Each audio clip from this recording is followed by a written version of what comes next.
শুভ সকাল বন্ধুরা, তোমরা কেমন আছো? সবাই আশা করি সবাই ভালো আছো। তো আমিও ভালো আছি। চলে এলাম একটা নতুন ব্লগ ভিডিও নিয়ে। আশা করি ব্লগ ভিডিওটা তোমাদের খুবই ভালো লাগবে। তো আজ যাচ্ছিলাম বাইরে, তার ভিডিওটা ঘর থেকে স্টার্ট করতে পারিনি, কারণ অনেক তাড়াহুড়ো করে ঘর থেকে বেরোতে হয়েছিল। তো চলো ভিডিওটা সাথে থাকো।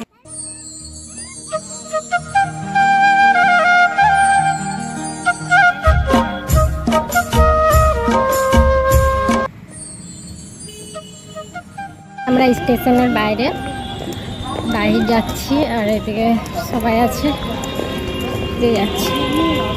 তো অনেক রোদ, তো ওদের ঘুরে ঘুরে যাবো, রোদের মধ্যে পুরো যেতে যেতে যাবো এবারে। আর এই শাড়ি পরে আবার ভালো লাগে না। তো চলো, বিয়ের বাজার মানে বুঝতেই পারছো।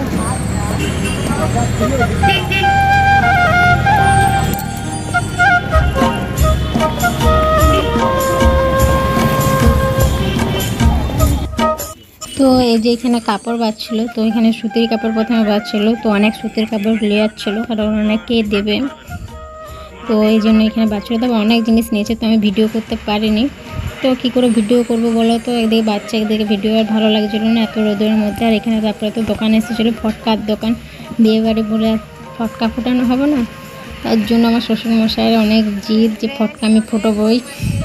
তো তাই জন্য ফটকা নিয়েছে। আর এখানে তো পুরো ওরা একদিকে বাজার করছে, আর আমি একদিকে শুধু দেখেই বলতেছিলাম এগুলি ওগুলি, চলে যাচ্ছিলাম।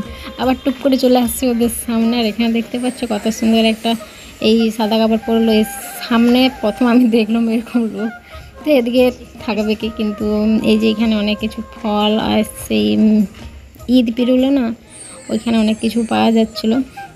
তো এটা অনেক বড় মার্কেট। আমি তোমাদের দাদাভাইকে মানে বলছিলাম যে এখানকে নিয়ে আসতে, কিন্তু পরে মানে আরেকবার আমরা এসেছিলাম, তো একটা মলে ঢুকিয়েছিল, এখানে আমাকে নিয়ে আসেনি। তো স্টেশনের পুরো সামনে, তো জানেনি প্রথমে। তো তারপরে একটা আমাদের সঙ্গে গিয়েছিল, তো উনি এসব দেখিয়েছে। এখানে অনেক চুড়ি, মালা, অনেক কিছু ছিল, তো ওগুলোই দেখতেছিলাম আমরা। আর এখানে তো আমরা রাস্তার ধারে যাচ্ছিলাম, আর একটা মানে দেখবে যে কত গরু থাকে, তো ওই গরুতে এই মেয়ে মানে এই মহিলাটাকে এমনভাবে গুঁতে দিয়ে সব পড়ে গিয়েছিলো, তারপরে পয়সা পাতি সব পড়িয়ে দিল।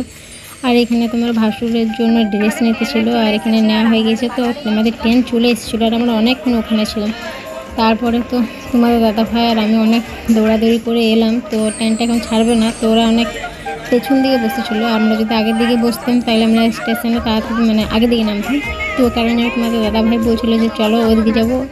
তো ওরা অনেক আসলে মালপত্র ছিল, তো তোর জন্য আর আমরা ওখানে যাইনি। তো আমরা এখানে বসেছিলাম, এত ট্রেনটা ভিড় ছিল কোনো বলারই কাজ নেই। তো এখানে যে একদম মানে দরজার সামনে বসেছিলাম। তো এরপর তোমরা দেখবে যে আমি কেমন অবস্থায় বসেছিলাম, মানে একদম বিচ্ছিরি অবস্থা ছিল, কিছু নেই আমার। আর এখানে তোমাদের দাদাভাই একটু নিচে নামবে, দেখো তোমাদের নিচে কী করবে, আর আমার বলে তুমি ভিডিও করো না।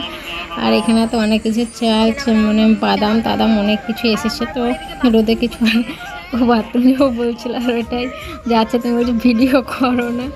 আর এখানে তো তারপরে ট্রেন ছেড়ে দিয়েছিল, আর এখান থেকে আসলে আসানসোলে অনেকে কাজের জন্য যায়, তো এই ট্রেনটাতে আবার ওরা বাড়ি ফিরে। তো এত ট্রেনটা ভিড়, আর আমরা শেষের দিকে যেহেতু বসেছি, তো এত মানে ভিড় মানে বলাই যাবে না। তো এখন তো জাস্ট ট্রেন ছাড়লো, তার জন্য এরকমভাবে বসে আছি। আর এখন দেখতে পাচ্ছি যে আমি কেমনভাবে বসে আছি, দাঁড়িয়েছিলাম, দাঁড়িয়ে থাকতে থাকতে আর ভালো লাগছিল না, তার জন্য এরকমভাবে সবার নিচে বসে দিয়েছি আমি। আর তারপরে অনেক কষ্টের পর এইখানে মানে আমরা নামলাম। আর দেখতেই পাচ্ছ এত মোট মাঠ নিয়ে, আমি তো বই নিই কোনো। তো আমার আবার এই শাশুড়িমা গিয়েছিলো, তোমাদের দাদাভাই গিয়েছিল, শ্বশুরমশাই আর ভাসুর গিয়েছিলো। তো ওনারাই দেখতে পাচ্ছ কেমন অবস্থা নিয়ে যাচ্ছে। তো এই যে সন্ধ্যা হয়ে গেছে, তো চলো ভিডিওটা এই পর্যন্ত। যদি ভিডিওটা ভালো লাগে তাহলে লাইক শেয়ার কমেন্ট, চ্যানেলটাকে সাবস্ক্রাইব করে দিও।